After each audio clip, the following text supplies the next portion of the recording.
I've worked for the Foundation for 7 years, long enough to see things most people couldn't imagine, and long enough to know you never take a new assignment lightly.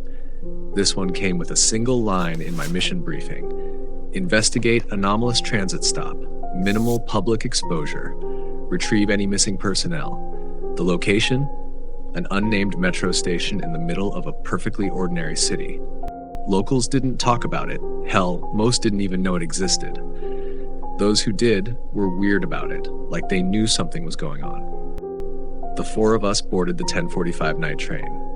Me, Voss, the lead, Herrera with the camera, Dr. Carell, our field researcher, and Lynn on rear security. The carriage rattled through the tunnels, fluorescent lights flickering overhead.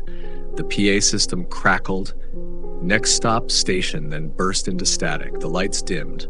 When they came back, the map above the door showed a stop that hadn't been there before.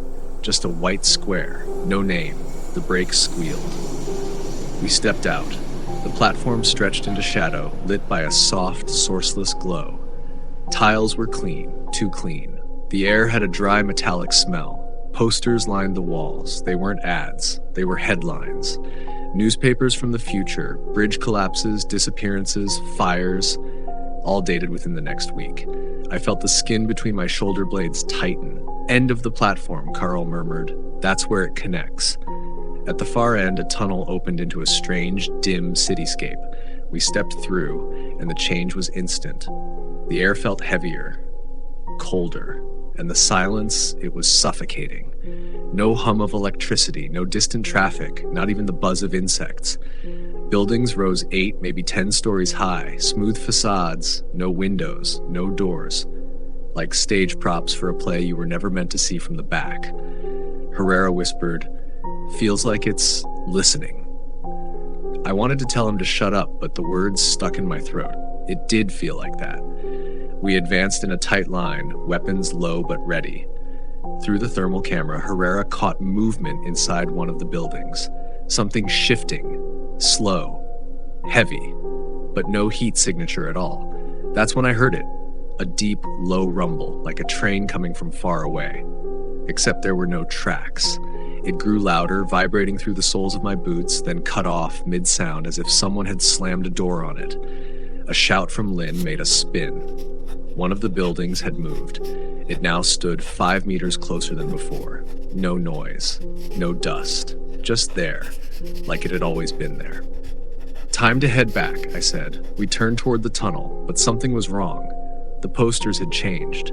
Before, they'd shown accidents in the city. Now they showed us 4 faces, grainy photos. Headline, Investigation Team Missing, August 10th. Today's date, the rumble came back, closer now. Herrera swung the camera behind us and caught a shadow.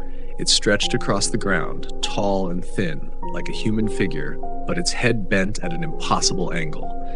It didn't match any shape in the street. And when we looked directly at it, it moved away, retreating like liquid sliding downhill. We didn't wait to see where it went. The glow of the platform ahead was flickering like a candle in the wind. We broke into a run, boots pounding on the silent street. The rumble grew into a roar. The ground trembled. Out of the corner of my eye, I saw an entire row of buildings sliding toward us, converging like closing jaws. We made it to the platform just as the train pulled in. I shoved my team through the doors. But as they closed, I saw it. A building had appeared at the very edge of the platform, and something was standing in its doorway. I swear it was smiling. The train jolted forward. I leaned back, trying to catch my breath. That's when Lynn spoke. Quiet. Shaky. My hands feel weird. He pulled off his gloves. Faint lines were etched into his skin like a map drawn in thin, perfect geometry. By the next morning, the lines had spread to his forearms. 3 days later, he was gone. They found him in an abandoned service tunnel 2 kilometers from where we'd entered. Patterns covered his entire body, precise as architectural blueprints.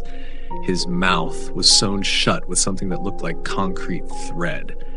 The lab said the material was identical to the walls of those doorless buildings. He's not the first they've taken back, and I doubt he'll be the last. Now I dream about it. The rumble. The way the light in that city never changes. And sometimes when I ride the train home late at night, I swear I see that blank white square appear on the map again. When it does, I don't look at it. I don't listen for the next announcement. And I never get off the train. If you step onto that platform, you're already part of the city. It's just deciding when to bring you home.